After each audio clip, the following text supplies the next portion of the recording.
नमस्कार दोस्तों, आज के वीडियो लेक्चर के अंदर हम लोग चर्चा करने वाले हैं आपके one of the most important subject income tax law and practices को लेकर के।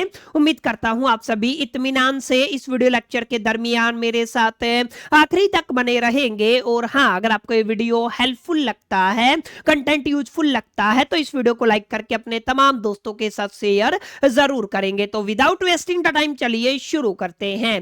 माय डियर फ्रेंड, जैसा कि आप सभी मेरी स्क्रीन के ऊपर देख पा रहे होंगे, आज के वीडियो लेक्चर के अंदर हम आपके income tax law and practices के 4th चैप्टर को स्टार्ट करने वाले हैं, जिसका टाइटल रहेगा income under the head salary. और क्योंकि सैलरी चैप्टर से जुड़ा हुआ आज का हमारा पहला और इंट्रोडक्शन क्लास रहेगा, तो आज के क्लास के अंदर हम लोग तमाम फंडामेंटल कॉन्सेप्ट्स को काफी डिटेल में, काफी गहराई में जाकर के अंडरस्टैंड करने वाले हैं। उम्मीद करता हूं आप सभी इत्मीनान से इस वीडियो लेक्चर के दरमियान एक एक कॉन्सेप्ट को मेरे साथ बनाते चलेंगे। बहरहाल अब ज्यादा बातें ना करते हुए बढ़ते हैं सेशन की तरफ और समझने की कोशिश करते हैं exactly what is the meaning of income under the head salary. तो ध्यान दीजिएगा, अगर आप लोग सैलरी को अंडरस्टैंड करना चाहते हैं तो हम लोग बिल्कुल बेसिक से शुरुआत करते हैं। लास्ट 3 चैप्टर हम लोगों ने पढ़े हुए हैं। लास्ट 3 चैप्टर के अंदर हमने चर्चा किया किसी भी पर्सन की अगर आप लोग नेट टैक्सेबल इनकम को कैलकुलेट करना चाहते हैं तो उससे पहले हमें उसकी ग्रॉस टोटल इनकम को कैलकुलेट करना होगा।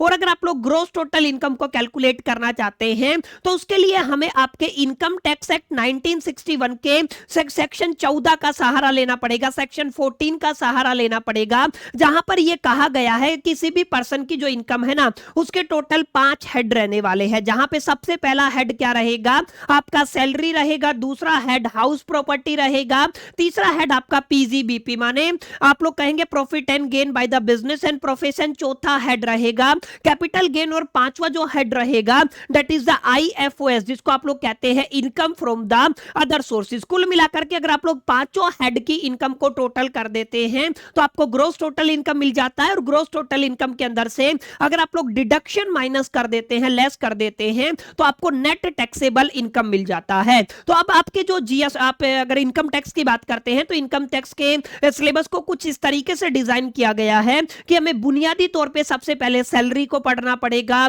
फिर अब हमें हाउस प्रॉपर्टी को पढ़ना पड़ेगा, फिर पीजीबीपी को पढ़ना पड़ेगा। ऐसे ही कैपिटल गेन के बाद आप लोग क्या पढ़ेंगे, आईएफओएस को पढ़ेंगे, और लास्ट में जाकर के आप लोग डिडक्शन को पढ़ने वाले हैं। तो ध्यान दीजिएगा, यहां पर अगर आप लोग बात करते हैं income under the head salary, तो इनकम टैक्स एक्ट 1961 के अकॉर्डिंग हमें जो आपके सेक्शन यहां पे कंसीडर करने हैं वो रहेंगे सेक्शन 15 से लेकर के सेक्शन 17। मैंने पहले भी क्लियर किया था, सेक्शन 15 से लेकर सेक्शन 17 किसके साथ डील करने वाला है, income under the head salary के साथ डील करने वाला है, ठीक है। और लास्ट क्लास के अंदर मैंने आपको बताया था कि अगर आप लोग सैलरी की बात करते हैं और सैलरी के अंदर अगर आप लोग चार्जिंग सेक्शन की बात करेंगे, तो मैंने पिछली क्लासेस के अंदर भी आपको बताया था कि सर चार्जिंग सेक्शन का क्या मीनिंग रहेगा। तो ये थोड़ी राइटिंग बिगड़ रही है तो हम लोग यहीं पे पढ़ लेते हैं। सर चार्जिंग सेक्शन कितना रहेगा, 15, जो सेक्शन नंबर 15 है वो क्या रहेगा, सर हमारा चार्जिंग सेक्शन रहेगा, ठीक है। तो कुल मिलाकर के आपको याद रखना है income under the head salary को अगर आप लोग पढ़ना चाहते हैं तो आपके इनकम टैक्स एक्ट 1961 के अकॉर्डिंग हमें सेक्शन 15 से लेके सेक्शन 17 को पढ़ना पड़ेगा। और सेक्शन 15 है उसको आप लोग यहाँ पे क्या बोल करके चलते हैं, sir section 15 is the charging section for the salary, ठीक है। अब सैलरी की अगर आप लोग बात करते हैं तो जो बहुत कॉमन आपके दिलो दिमाग और जहन के अंदर डाउट आएगा वो ये रहेगा, लेट अस से हम लोग कहते हैं कि कोई भी मिस्टर एक्स है, अगर उसका सैलरी आप लोग 50,000 की बात करते हैं, ठीक है। अगर आप लोग क्या कहते हैं, सर कोई भी मिस्टर एक्स है उसका सैलरी कितना है, आपका 50,000 है। अगर आप लोग जर्नल सेंस में बात करते हैं तो 50,000 के ऊपर सर हम इतना क्या लंबा चौड़ा चैप्टर पढ़ना है, 50,000 के ऊपर जितना टैक्स लगेगा वो लगा दीजिए। लेकिन ऐसा नहीं होता है। जो आप लोग बेसिकली सैलरी 50,000 बताते हैं उस सैलरी के अंदर आपको मल्टीपल कंपोनेंट्स देखने को मिलते हैं। अब वो मल्टीपल कंपोनेंट्स क्या है उनको समझने से पहले आपको समझना पड़ेगा एक एग्जांपल। लेट अस से ये वाला जो पर्सन है ये वो व्यक्ति है जो बेसिकली आपको इंप्लॉयड रखता है, माने आपको जॉब ऑफर करता है। जो भी पर्सन आपको जॉब ऑफर करता है उसको आप लोग यहां पर क्या कह दोगे माय डियर फ्रेंड्स, उसको आप लोग यहां पर इंप्लॉयर कहने वाले हो। और लेट अस से ये वाला जो पर्सन है जो जॉब करता है उसको आप लोग यहां पे क्या कहोगे माय डियर फ्रेंड्स, उसको हम लोग यहां पर बुनियादी तौर पे इंप्लॉय कहने वाले हैं, ठीक है। अब ये आपका इंप्लॉय है और ये क्या रहेगा, आपका इंप्लॉयर रहेगा। अब आप लोग एक स्पेशल केस लेकर के चलिएगा। लेट अस से जो आपका ये इंप्लॉय है ये 20 साल की उम्र में इसने इस पर्टिकुलर पर्सन की जो कंपनी है XYZ को ज्वाइन किया, ठीक है, और 60 साल की उम्र में ये रिटायर हो गया है। और अगर आप लोग यहाँ पे ध्यान देंगे तो जो इसको सैलरी मिलता है ना, उस सैलरी के क्या रहेंगे, मल्टीपल कंपोनेंट रहेंगे। सबसे पहला जो इंपॉर्टेंट कंपोनेंट रहेगा सर वो आपका रहेगा बेसिक सैलरी। तो ध्यान दीजिएगा, जो आपको सैलरी बताया जाता है, जो भी सैलरी की आप लोग बात करते हैं ना, जैसे अगर आपने 50,000 सैलरी की बात की तो इस 50,000 सैलरी का जो टोटल आया है वो मल्टीपल कंपोनेंट्स को ऐड करने के बाद आया है। अब जितने भी कंपोनेंट आप लोग सैलरी के पढ़ने वाले हो ना, उन तमाम कंपोनेंट के अंदर आपको एग्जम्पशंस देखने को मिलेंगी, कुछ कुछ ऐसे पॉइंट्स देखने को मिलेंगे कि इतनी अगर आपकी बेसिकली अलाउंस आपको मिलता है, परक्यूस्टेज आपको मिलता है, या जो भी आपका कंपोनेंट है उस कंपोनेंट के ऊपर अगर आपका इतना हिस्सा रहता है तो आपको टैक्स पे नहीं करना है, उससे ज्यादा अगर आपका रहेगा तो आपको टैक्स पे करना। कुल मिलाकर के आपको ये देखना है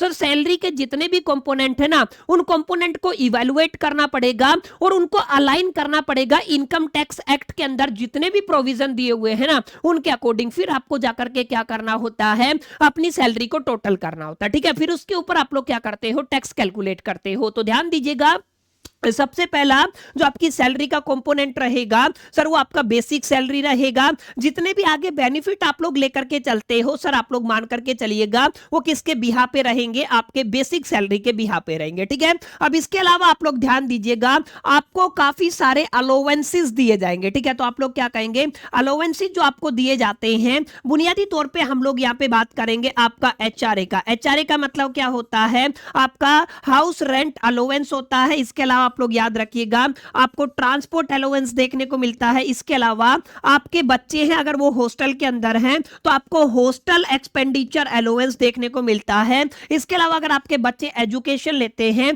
तो आप लोग कहेंगे चाइल्ड एजुकेशन अलाउंस आपको देखने को मिलता है, ठीक है। ऐसे हम लोग multiple type of the allowance पढ़ेंगे। अभी के लिए आप लोग ये समझिए कि सैलरी के मल्टीपल कंपोनेंट रहेंगे, जिनमें से सबसे पहला कंपोनेंट क्या रहेगा सर, आपका बेसिक सैलरी रहेगा। बेसिक सैलरी के बिहा पे बाकी सारे फैक्टर्स, बाकी सारे कंपोनेंट को डिसाइड किया जाएगा।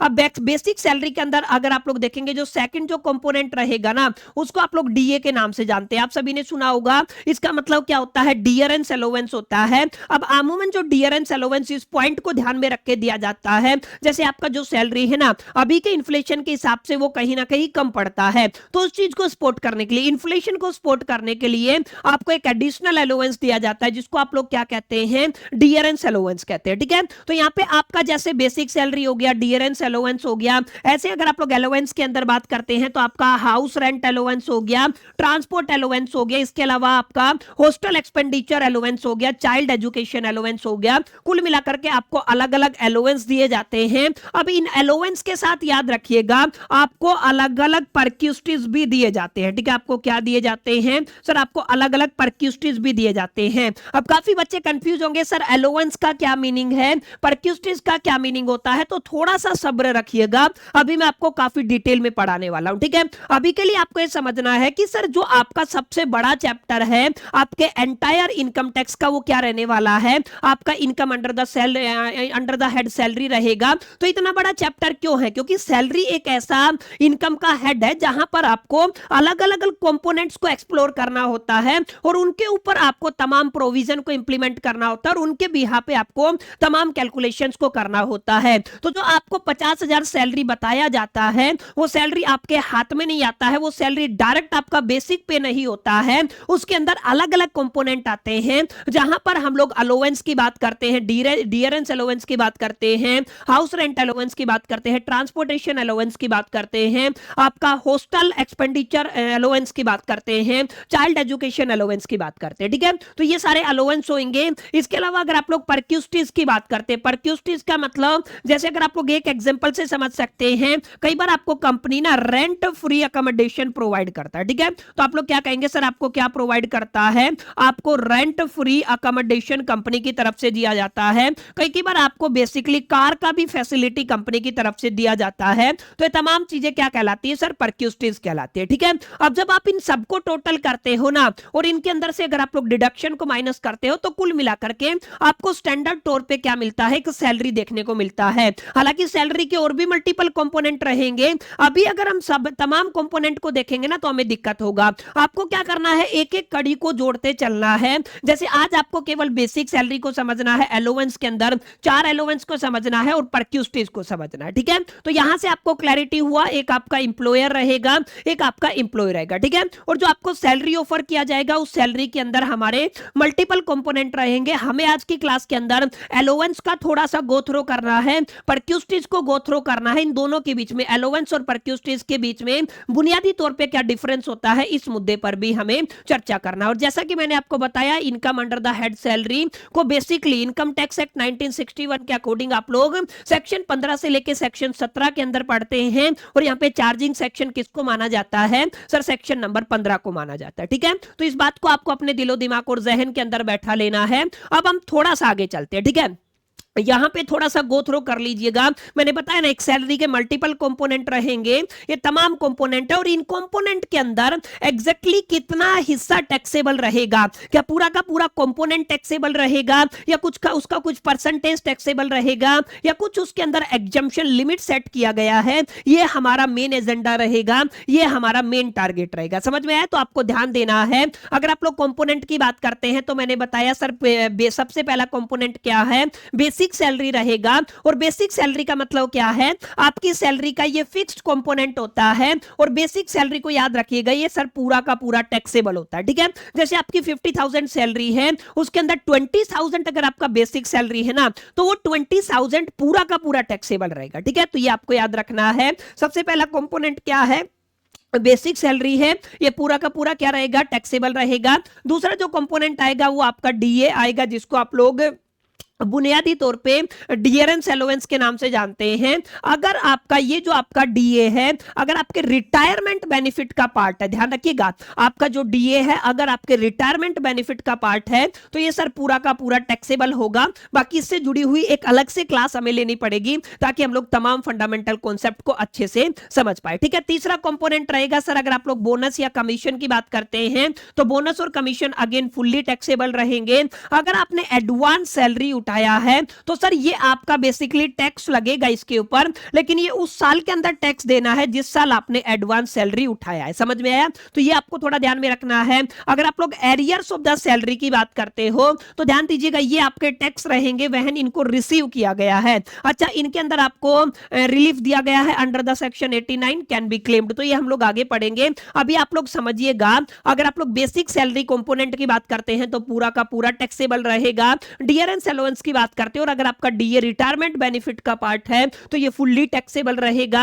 अगर आप लोग बोनस एंड कमीशन की बात करेंगे तो फुल्ली टैक्सेबल रहेगा। एडवांस सैलरी की बात करेंगे तो सर ये आपका टैक्सेबल तो होगा, लेकिन उस साल टैक्सेबल होगा जिस साल आपने इसको रिसीव किया है। एरियर्स ऑफ द सैलरी भी आपका जब आपको रिसीव हुआ है टैक्सेबल होगा, लेकिन इसके अंदर रिलीफ दिया गया है अंडर द सेक्शन 89 जिनको आप लोग क्लेम कर सकते हैं। सर इसके अलावा एक बड़ा कंपोनेंट पेंशन का होता है। सर ध्यान दीजिएगा, यहां पे आप लोग क्या कहेंगे, आपका अनकम्यूटेड जो रहती है वो टैक्सेबल रहती है, और अगर आपकी कम्यूटेड है, चाहे वो आपका पार्शियली हो, एग्जम्प्टेड आपको देखने को मिलता है। तो पेंशन के अंदर हम लोग दो कैटेगरी बना के चलते हैं, एक आपका कम्यूटेड रहेगा, एक अनकम्यूटेड रहेगा। उस पर भी हम लोग चर्चा करेंगे। अगर आप लोग लीव एनकैशमेंट की बात करते हो तो ध्यान दीजिएगा, लीव एनकैशमेंट के अंदर भी अलग अलग रूल है जिनके बिहा पे टैक्सेबिलिटी डिसाइड होती है। अगर आप लोग ग्रेजुइटी की बात करते हैं तो ग्रेजुइटी आपकी पार्शियली एग्जम्प्ट होती है अंडर द सेक्शन 10 और सबसेक्शन 10 की अगर आप लोग बात करते हैं, ठीक है। इसके अलावा आप अगर पीएफ की बात करते हैं, प्रोविडेंट फंड की बात करते हैं,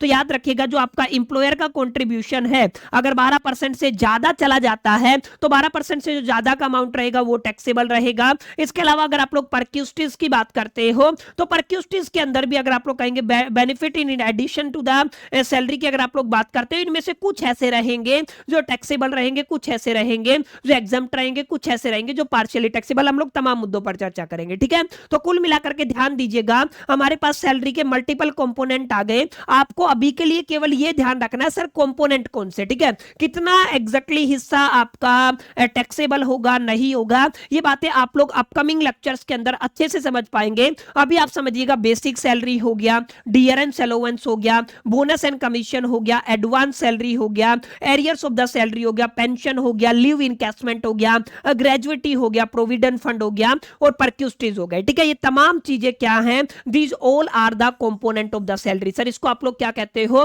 कंपोनेंट ऑफ द सैलरी कहते हो। आज की क्लास के अंदर मैं आप सभी के साथ क्या डिस्कस करूंगा, ध्यान दीजिएगा। आज की क्लास के अंदर हम लोग देखेंगे सबसे पहला क्या रहेगा सर, सबसे पहला कंपोनेंट आपका बेसिक सैलरी आ जाएगा, ठीक है। अब दूसरा जो कंपोनेंट रहेगा सर वो क्या रहेगा सर, वो आपके अलोवेंस आ जाएंगे। और यहां पर हम लोग बुनियादी तौर पे आज की क्लास के अंदर केवल 4 अलोवेंस को डिकोड करने वाले हैं। मैंने अभी भी बताया था, हाउस रेंट अलोवेंस हो गया है, ट्रांसपोर्ट अलोवेंस हो गया है, चाइल्ड एजुकेशन अलोवेंस हो गया है, हॉस्टल एक्सपेंडिचर अलोवेंस हो गया, ठीक है। अब इसके अलावा एक कंपोनेंट और आप लोग जरूर पढ़िएगा, वो क्या रहेगा सर, आपका परक्यूस्टीज का रहेगा। तो परक्यूस्टीज का मीनिंग क्या होता है, ये अभी आपको अगली स्लाइड के अंदर देखने को मिल जाएगा, कितने तरीके की परक्यूस्टीज आपको देखने को मिलती हैं। तो आज की क्लास के अंदर हम लोग केवल इन्हीं मुद्दों पर थोड़ा थोड़ा जिक्र करेंगे, क्योंकि आज का इंट्रोडक्शन क्लास है तो ज्यादा हम लोग डेप्थ में नहीं जाएंगे। आज हम केवल इंट्रोडक्शन के अंदर मोटी मोटी बातों को जिक्र करेंगे, तमाम प्रोविजंस को हम लोग अपने अपकमिंग लेक्चर्स के अंदर डिटेल में कवर करेंगे। आज हम लोग केवल क्या करने वाले हैं, मोटा मोटा डिस्कस करने वाले, ठीक है। तो उम्मीद करता हूं यहां तक आपको क्लियर रहा होगा कि एग्जैक्टली क्या कुछ चीजें इस चैप्टर के अंदर आएंगी और कैसे कैसे हमें मूव ऑन करना है, ठीक है। अब अगर आप लोग यहां पे बात करते हैं एलोवेंस की, ठीक है, तो यहां पे आपको ध्यान रखना है सर, एलोवेंस का मतलब क्या होता है। अगर आप लोग सैलरी के अंदर बात करते हैं तो ध्यान दीजिएगा, एलोवेंस का और परक्यूस्टीज के अंदर क्या फर्क होता है। आपकी बेसिक सैलरी के अलावा आपको आपका एम्प्लॉयर काफी सारे बेनिफिट प्रोवाइड करता है। ध्यान दीजिएगा, काफी सारे क्या प्रोवाइड करेगा माय डियर फ्रेंड्स, आपको बेनिफिट प्रोवाइड करेगा, ठीक है। आपकी बेसिक सैलरी के अलावा आपको बेनिफिट प्रोवाइड किए जाएंगे। अब कई बार क्या होता है, ये जो आपके बेनिफिट होते हैं ना, इनको बेसिकली डायरेक्टली बेनिफिट ना प्रोवाइड करके इनकी मॉनेटरी वैल्यू आपको दे दी जाती है। और यहां पे कई बार क्या होता है, आपको डायरेक्ट बेनिफिट दिए जाते हैं, समझ में है। यानी कि आपका एम्प्लॉयर है, जैसे अगर वो कहता है कि भाई साहब आपकी जो चिल्ड्रन एजुकेशन या जो आपका ट्रांसपोर्ट अलाउंस है ना, तो उसको हम लोग देख लेंगे। तो अगर आप लोग ट्रांसपोर्ट अलाउंस की बात करेंगे तो यहाँ पे दो ऑप्शन है, या तो जितना आपका ट्रांसपोर्ट अलाउंस का एग्जम्पशन है वो आपको कैश की टर्म में दे दिया जाए, या केवल आपको वही सर्विस या गुड्स ऑफर किया जाए। तो ध्यान दीजिएगा, जो भी बेनिफिट आपको मिलेगा ना, वो बेनिफिट आपको मॉनेटरी वैल्यू के अंदर भी पे किया जा सकता है और डायरेक्ट बेनिफिट भी आपको दिया जा सकता है। तो आपको ध्यान क्या रखना है, अगर आपको डायरेक्ट बेनिफिट अगर दिया जा रहा है तो वो क्या कहलाएगा सर, वो आपका परक्यूस्टीज कहलाएगा। और अगर उसका पैसा पे किया जाता है तो सर वो क्या कहलाएगा सर, वो आपके अलाउंस कहलाएंगे, समझ में है। तो सर ये सारे क्या है, आपके अलाउंस है। और मैंने बताया था आज की क्लास के अंदर 4 अलाउंस में पढ़ाऊंगा। एचआरए हो जाएगा, हाउस रेंट अलाउंस हो गया है, ट्रांसपोर्ट अलाउंस हो गया, चिल्ड्रन एजुकेशन अलाउंस हो गया है, होटल एक्सपेंडिचर अलाउंस हो गया, ठीक है। तो कितने आपके अलाउंस है, टोटल 4 अलाउंस है। बाकी अलाउंस के ऊपर एक अलग से क्लास लेके आऊंगा, जहां पर हम लोग एक कैटेगरी के अंदर एक चार्ट के थ्रू हम लोग तमाम चीजों को अंडरस्टैंड करने वाले हैं। यहां तक आपको क्लियर रहा कि आज हमें क्या देखना है सर, मोटा मोटा हाउस रेंट अलाउंस को देखना है, ट्रांसपोर्ट अलाउंस को देखना है, चाइल्ड एजुकेशन अलाउंस को देखना है और होटल एक्सपेंडिचर अलाउंस को देखना है। और याद रखिएगा, अलाउंस और परक्यूस्टीज के अंदर बुनियादी तौर पे बहुत छोटे छोटे डिफरेंसेस आपको देखने को मिलते हैं, ठीक है। अब थोड़ा आगे बढ़ते हैं। अगर आप लोग हाउस रेंट अलाउंस की बात करते हो तो आपका हाउस रेंट अलाउंस आपका सब्जेक्ट टू लिमिट रहता है, लेकिन ये जो आपका एग्जम्प्ट है ना, एग्जम्पशन आपको देखने को मिलता है अंडर द सेक्शन 10 सबसेक्शन 13 है। याद रखिएगा, काफी इंपॉर्टेंट बात है, सेक्शन किसकी बात कर रहे हैं, 10, और सबसेक्शन किसकी बात कर रहे हैं सर, 13 की बात कर रहे हैं, ठीक है। अब इसके थ्रू आपको क्या देखने को मिलता है, एचआरए के अंदर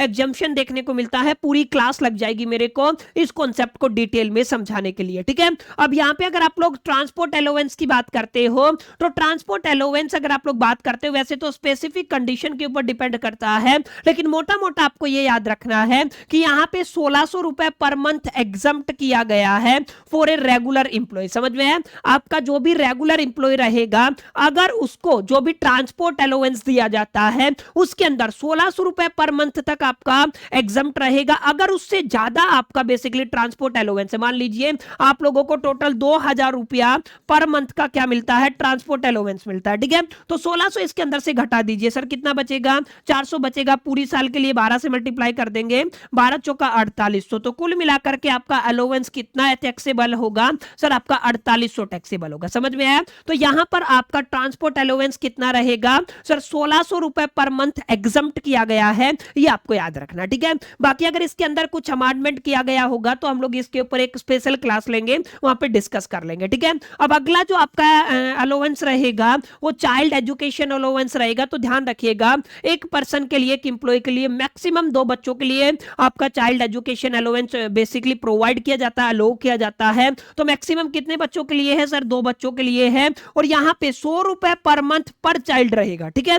आपका एग्जाम्पशन कितना देखने को मिलेगा? 100 रुपए पर मंथ पर चाइल्ड, यानी कि 2 चाइल्ड का कितना हो जाएगा सर? 200 हो जाएगा, ठीक है। अब मान लीजिए आपको 500 रुपया 2 चाइल्ड का क्या मिलता है? चाइल्ड एजुकेशन अलाउंस मिलता है। तो 200 तो एग्जम्प्ट रहेगा, उसके अंदर से अगर आप लोग माइनस कर देंगे तो 300 रुपया टैक्सेबल हो जाएगा, ठीक है।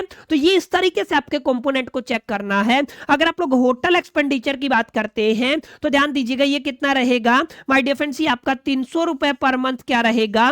आपका basically hotel expenditure allowance exempt रहेगा। और ये भी आपके कितने बच्चों के लिए है सर? 2 बच्चों के लिए अलाउ किया गया, ठीक है। तो प्लीज ध्यान दीजिएगा, एचआरए हाउस रेंट अलाउंस के केस में सेक्शन 10 सबसेक्शन 13 ए को पढ़ना है। ट्रांसपोर्ट अलाउंस के केस में आपका 1600 रुपए पर मंथ का एग्जम्प्ट किया गया। अब यहाँ पे स्पेसिफिक कंडीशन है, इनको हम लोग पढ़ेंगे। अगर आप ट्रांसपोर्ट की बात करते तो एम्प्लॉय प्रोवाइड करता है, उसका बेसिकली मेंटेनेंस कौन करता है, वो तमाम कंडीशन आगे आएंगे। अभी मोटा मोटा आपको पढ़ना है कि क्या रहेगा? 1600 रुपए पर मंथ आपका एग्जम्प्ट रहेगा। चाइल्ड एजुकेशन अलाउंस आपका 100 रुपए पर मंथ मैक्सिमम 2 चाइल्ड के लिए। होटल एक्सपेंडिचर अलाउंस आपको 300 रुपए पर मंथ पर चाइल्ड के लिए। और मैक्सिमम कितने चाइल्ड के लिए एग्जम्प्ट किया गया है सर? आपके 2 चाइल्ड के लिए ये एग्जम्प्ट किया गया, ठीक है। समझ में आई इतनी बातें जो मैंने आपको बताई कि एग्जैक्टली अभी तक देखिए मैंने ज्यादा कुछ आपको नहीं समझाया है। इंपॉर्टेंट सेक्शन बताए हैं आपके 15 से 17 तक आपका क्या कवर होता है?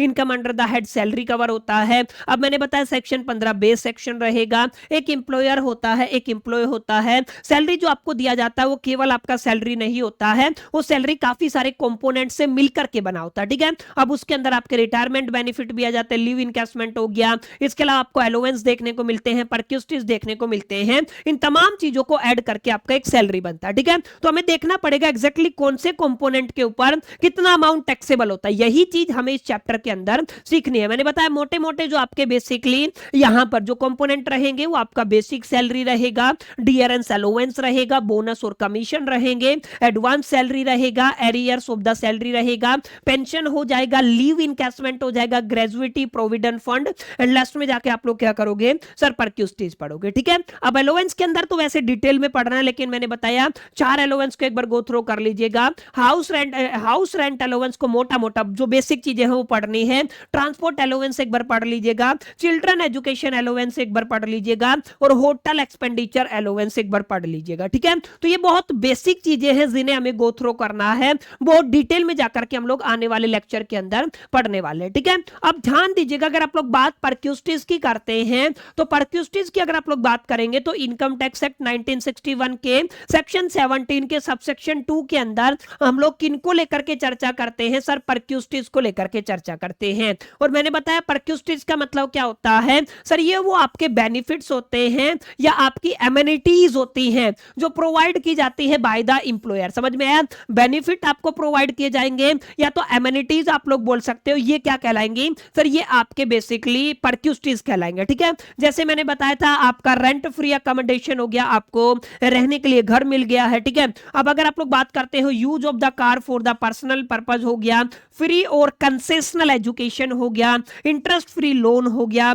मेडिकल रीइंबर्समेंट हो गया। तो कुल मिलाकर के ये सारे एग्जांपल किसके हैं सर? परक्यूस्टिस के एग्जांपल है, ठीक है। तो परक्यूस्टिस आर द बेनिफिट्स और amenities provided by a employer is called the perquisites. इसको आप लोग क्या बोलते हो? परक्यूस्टिस बोलते हो। एग्जांपल प्लीज जरूर याद कीजिएगा, रेंट फ्री अकोमोडेशन इसका एग्जांपल है, uses of the car for a personal purpose हो गया है, उसके बाद फ्री और कंसेशनल एजुकेशन ये भी आपका परक्यूस्टिस के अंदर आता है, इंटरेस्ट फ्री लोन आपका परक्यूस्टिस के अंदर आता है, मेडिकल रीइंबर्समेंट हो गया, ये भी किसके अंदर आता है? परक्यूस्टिस के अंदर आता है। अब ध्यान दीजिएगा, some perquisites are taxable only for the specified employees. याद रखिएगा, कुछ परक्यूस्टिस ऐसे हैं जो क्या होते हैं? टैक्सेबल होते हैं, लेकिन वो टैक्सेबल किसके लिए होंगे सर, स्पेसिफाइड एम्प्लॉयज के लिए रहेंगे। ठीक है, तो ये आपको याद रखना है, एक बार अच्छे से गो थ्रू करना है ताकि आपको इस चीज का क्लैरिटी हो सके। समझ में आया? तो यहां तक उम्मीद करता हूं आपको चीजें समझ में आई होंगी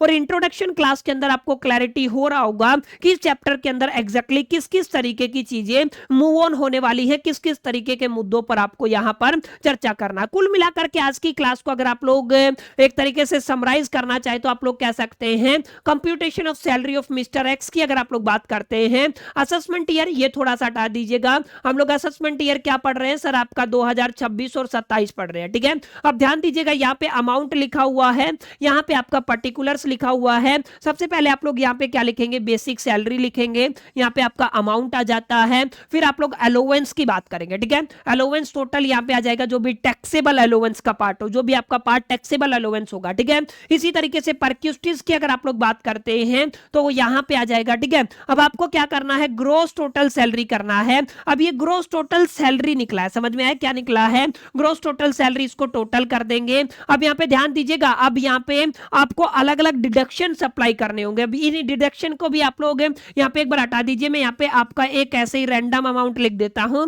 आगे डिडक्शन क्या रहेगा वो भी मैं आपको बताऊंगा। ध्यान दीजिएगा, एक स्टैंडर्ड डिडक्शन रहेगा जो डिपेंड करता है आपने कौन सा ओल्ड रेजिम में ऑप्ट किया है या तो आपने न्यू रेजिम में ऑप्ट किया। ठीक है, अब ओल्ड रेजिम और न्यू रेजिम के अकॉर्डिंग आपका स्टैंडर्ड डिडक्शन बदल जाता है। ठीक है, इंटरटेनमेंट अलाउंस होता है जो बेसिकली केवल गवर्नमेंट के लिए होता है। इसके अलावा आपका प्रोफेशनल टैक्स आ जाते हैं, ये आपके सब क्या हो जाएंगे सर, यहाँ पे आपको क्या करने हैं, डिडक्शन को लेस करना है। क्या करना है, लेस करना है। लेस करने के बाद जो आपको अमाउंट मिलेगा वो मोटा मोटा क्या रहेगा सर, आपका टैक्सेबल सैलरी होगा। ठीक है, अब इसके अलावा भी काफी सारी चीजें हैं, जैसे मैंने बताया ना, पेंशन हो गया, लीव इनकैशमेंट हो गया, ये तमाम फैक्टर जितने भी हम लोगों ने यहाँ पे डिस्कस किए, हम लोग इनको वन बाय वन करके पढ़ेंगे। लेकिन अभी के लिए आपको मोटा मोटा ये समझना है, आज की क्लास में आपने क्या कंक्लूड किया कि आपका बेसिक सैलरी होगा, अलोवेंस रहेगा, अलोवेंस के अंदर याद रखना है अलग अलग टाइप के अलोवेंस रहेंगे और उनके अंदर सबके अंदर एग्जम्पशन लिमिट मोटा मोटा आपको देखने को मिलता है। फिर आपका परक्यूस्टेज हो जाएगा। ठीक है,